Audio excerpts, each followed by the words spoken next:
අයිවා American කාරයා YouTube channel එකේ ආයෙමත් video දිගටම බල ගන්න ඕනේ කියලා හිතුණා. මේ කාලයක් කරන්නේ නැහැ. මොකද හේතුව ඉතින් මේ ඇත්තටම කිව්වොත් වැඩ වැඩි නිසා. වැඩ වැඩි කරගන්න අමාරුයි. එඩිට් කරලා ඒ ටික කරන්න ගියාම සෑහෙන වෙලාව යනවා. ඉතින් ඒක නිසා පොඩ්ඩක් නතර කරලා තිබුණේ. නමුත් මං හිතුවා එඩිට් වලින් තොරව ගත්ත වීඩියෝ එක ඒ විදිහට හරි දාන්න ඕනේ කියලා.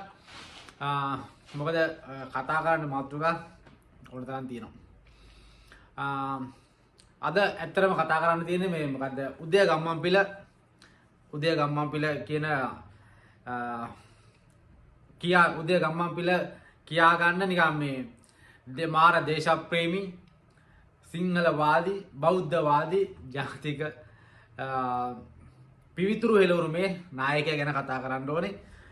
උදය ගම්මන්පිල මේ දවස්වල පුදුම නාට්‍යයක් කරගෙන යනවනේ. පුදුම නාටකයක් රඟන්නේ. ඒ කියන්නේ පරාද වෙලා ඉන්න බෑ. පහුගිය කාලේ පොඩ්ඩක් කටවාගෙන හිටියා. ඒකට හේතුවක් තිබුණා මේ සමහර කට්ටිය දන්නවා අර ඕස්ට්‍රේලියා කම්පැනියක් එක්ක එකතු වෙලා ඒ කම්පැනියේ වැඩ කරන ගමන් ඒ කම්පැනියේ සෑහෙන මුදලක් හොරකම් කරගෙන ලංකාවට ඇවිල්ලා ඊට පස්සේ ඒ කම්පැනි මේට ඇවිල්ලා නඩුවක් ඉරන් දැම්මා. පහුගිය ආණ්ඩු කාලේ ඕක ඇදී තිබුණා. ඒ මිනිස්සු මෙහි ඇවිල්ලා මේ මාධ්‍ය සාකච්ඡා පවා තිබුණා. ඉතින් ඒකට පොඩ්ඩක් ඩවුට් වෙලා හිටිය මොනවා හරි හේතුවකින් ඒක නිදොස් කර නිදහස් කියලා තීන්දුවක් හම්බුණා අධිකරණයෙන්. ඒක හන්දේ උදේ ගම්පන්පිල දැන් පොඩ්ඩක් ඉදිමිලා තියෙනවා. මොකද අරකට බය හිටිය. නමුත් දැන් ඒක සෝල්ඩ් වෙනවා. දැන් ආයිමත් සුපුරුදු විදිහට කෑ ගහන්න පටන් අරන් තියෙන්නේ. ඔය උදේ ගම්පන්පිල ඊට පස්සේ විමල් වීරවංශලා වාසුදේවලා මේ කට්ටිය එකතු වෙලා රාජපක්ෂලා බලයට ගේන්න. ඊට පස්සේ ඒ බලය ගත්තට පස්සේ ඒකේ කැබිනට් ඇමතිකම් දරාගෙන ඊට පස්සේ රාජපක්ෂලා බැරි නම් රට හදන්න බෑ කියාගෙන මහින්ද නැත්තම් රටක් නැහැ කියාගෙන පෙළපාලි කියපු මිනිස්සු. එතකොට සිරිසේන ආණ්ඩුව පරද්දලා ඊට පස්සේ ගෝඨාභය බලයට ගේන්න මේ රටේ සෑහෙන්න පෙරලියක් කරපු මේ දේශපාලන නායකයෝ. ඔයාලට මතකනේ වඳ කොත්තු ගෙනාවා, වඳ යට ඇඳුම් ගෙනාවා. ඊට පස්සේ අර ડોક્ટર සාපිගේ ප්‍රශ්නේ ඒ දවස් ටිකේ ඔයාලට මතකනම් අර මාධ්‍ය සාකච්ඡා දවසින් දවස් අලුත් වෙවි එක්ක ගම්මන් පෙහෙම නැත්නම් විමල් විරවංශලා එහෙම නැත්නම් ඥානසාරලා හරි මේ කවුරු හරි මේ වඳ කොත්තු වඳ යට ඇඳුම් මේව තමයි ගෙනාවේ. ඕව ගෙනහල්ලා තමයි ඊට පස්සේ සිංහල මුස්ලිම් මේ අතර ප්‍රශ්නයක් ගොඩනගලා මේක නිකන් රටේ ආයිමත් ආර්බුදයක් දක්වා ගෙන ගිය මිනිස්සු. හරි පහුගිය කාලේ ඒවට උපරිම නෝන්ඩු උනාර ටීවී channel එකට ඇවිල්ලා මේ මම කිව්වේ නෑ කිව්වනම් පෙන්නන්න කියලා රෙදි යනන්නම් මිනිස්සුෙකුට එතන ඉන්න බෑ. බහැලා යන්න ඕන රෙදි නැතුව. ඉතින් විල්ලැජ්ජාවක් තියෙන මිනිස්සු නෙමෙයි. උදේ ගම්මන්පිලක ඇත්තට කිව්වොත් මේ දවස්වල උදේ ගම්මන්පිලට බැනුම් ගන්න උදේ ගම්මන්පිලගේ අම්මා. මොකද මේ වගේ අවජාතක තිරිසන් ගොබ්බ පෙරේත යකෙක් මේ රටට මේ ජාතියට දායාද කළාට බිහි කළාට හරිද? මොකද මුගෙන් ඇති වෙන પરම්පරාව ඊට වඩා දරුණුයි. මූ මෙහෙමනම් හරි රටයි ජාතියයි මේ මුල් කරගෙන රටේ ජාතිය මේ රටේ අහිංසක අසරණ මිනිස්සු බිල්ලර දීලා තමන්ගේ දේශපාලන අරමුණු ඉට කරගන්න වෙරදරන එකෙක්. හරි මේ රාජපක්ෂලත් එක්ක ඉන්නකොට පොන්සේකා මේ ජාතික වීරයෙක් නෙමෙයි. පොන්සේක අත්අඩංගුවට ගන්න ඕන කියලා මාධ්‍ය සාකච්ඡා තියපු එක පිල්ලයන් අත්අඩංගුවට ගත්තාම කෑ ගැහුවා. දැන් ඒ පිල්ලයන්ම යහපාලන ආණ්ඩුවේ අත්අඩංගුවට ගෙන අවුරුදු 5ක් හිටියා. හැබැයි එතකොට කෑ ගැහුවේ නැහැ. හරි අර පාර්ලිමේන්තු මන්ත්‍රී කෙනෙක් මැරුවා කියලා නායකත්වය දුන්න කියලා මේ යහපාලන ආණ්ඩුව කාලේ අත්අඩංගුවට ගෙන අවුරුදු 5ක් හිටියා. හැබැයි ඒ කාලේ කට හෙල්ලුවේ නැහැ. දැන් මේ පාර අත්අඩංගුවට ගත්තාම ඉඳලා මේ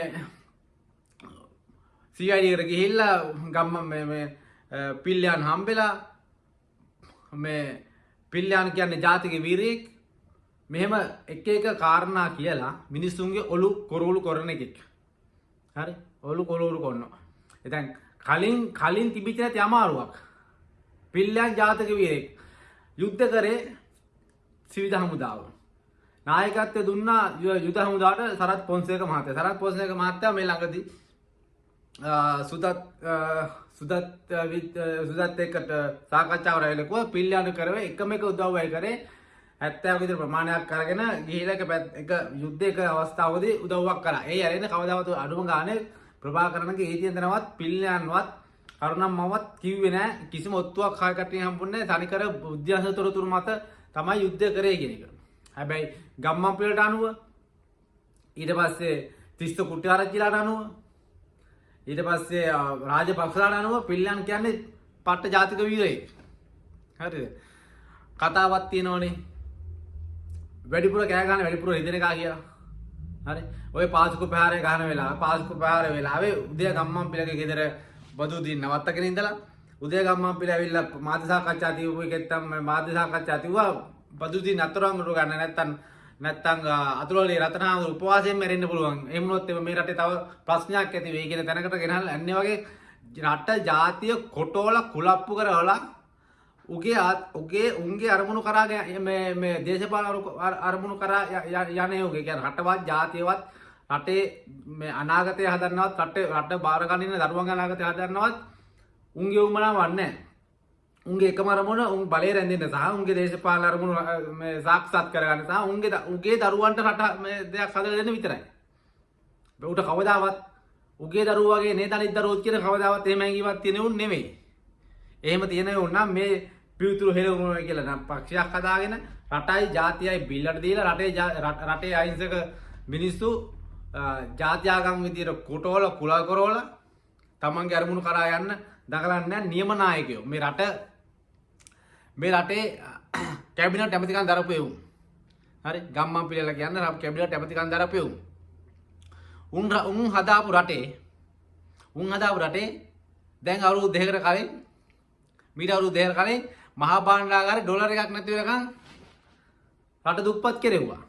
රට දුප්පත් කරේ රටේ 2 කෝටි 20 ලක්ෂයක් වෙච්ච මහ ජනතාව නෙවෙයි. රට දුප්පත් කරේ රට පාලනය කරපෙවුන්. රට පාලනය කරපෙවුන් අවුරුදු මේ 70ක් අවුරුදු 75ක් වෙනවා රට ලෝකෙ හිඟාගෙන රට පවටපත් කරපෙවුන්.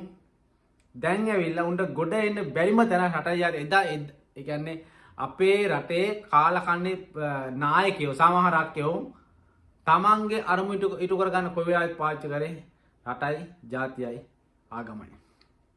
හරි ඒක තේරුම් ගන්න ඕන අපේ රටේ මිනිස්සු. උදේ ගම්මන් පිළට හෝ මේ පියුතුරු හෙළවරුමේට කවුරු හෝ ඡන්ද දීපු කෙනෙක් ඉන්නවනම් මතක තියාගන්න ඔයාලා තනිකර තිරිසනෙකුට මනාප ගහලා තියෙන තිරිසනෙකුට ඡන්ද දීලා තියෙන කියන එක. හරි දැන් ඌ මාධ්‍ය සාකච්ඡාවක් තියලා කියන මේ ගෙම්බම් පිළ මාධ්‍ය සාකච්ඡාවක් තියලා කියනවා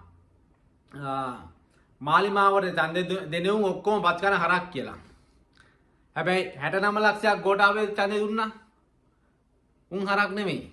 අවුරුදු දෙකක් යනකොට රට බංකොලොත් කාලා මහා අරගලයක් ඇති වුණා. උන් හරක් නෙමෙයි. රාජපක්ෂලා ඡන්ද දීපු උන් හරක් නෙමෙයි. වික්‍රමසිංහාට පෙරදාස දීපු හරක් නෙමෙයි. ඒක මාලිමාවට කවුරු හරි ඡන්දයක් දුන්නා ඌ තමයි හරකා. මාලිමාවක් කියන ආණ්ඩුවක් ඒ කියන්නේ නිදහස ලබලා අවුරුදු 76 පස්සේ මේ ශ්‍රී ලංකා නිදහස් පක්ෂය සහ UNP අතර තිබිච්ච බල අරගලේ අවුරුදු 76 පස්සේ තමයි වෙන පක්ෂයකට ගියේ තනි පක්ෂයකට. හරි? එතකොට මේ පක්ෂය රට කෑවේ නැහැ. රට කෑවේ ඊට කලින් තිබිච්ච පක්ෂ සහ ඒවට නායකත්වය දුන්නු. ඒවයි මැති අබ්දුල් කන්දරපෙවුන්. හරි? රට ජාතිය කොටුවෙවුන්. මේ මිනිස්සු අරගෙන අවුරුදු තාම මාස 6ක් අත් නැහැ. හැබැයි රටේ යම් කිසි තැනකට මේක ගෙනියන්න අරමුණක් තියෙනවා කියලා පේනවා. එහෙනම් මේ මිනිස්සුන්ට තව කාලයක් අවස්ථාවක් දෙන්න ඕනේ. මුන් මේ රටේ අහිංසක මිනිස්සුන්ගේ ඔලු කාලා මොල කාලා මුන්ගේ අරමුණ ඉටු කර ගන්න හදන්නේ. ඉතින් ඒක හන්ද රටේ මිනිස්සු තේරුම් ගන්න ඕන කවදාවත් මේ වගේ කාලකන්ණි ආයි සසර වසනහතුරු පාර්ලිමේන්තුවක් පළාත් සභාවක් පාසභාව නගර සභාව නියෝජනය කරන්න නම් මුන් කවුරුවත් මුන්ගේ ගෑවිච් එකෙක්වත් මුන්ගේ පක්ෂයක් කරා ගෑවෙන එකෙක්වත් ආයෙ නම් යවන්න එපා. මොකද එහෙම වුණොත් නැති වෙන්නේ ඔයාලගේ අපේ රටේ දරුවන්ගේ අනාගතය කියන එක අමතක කරන්න එපා. ගිල්ලෙන් නම් ඇමරිකන් කාරය YouTube channel එක subscribe කරන්න, share කරන්න. ආයවත් වීඩියෝ එකකින් හම්බුමු. ජය වේවා. මම අසම්.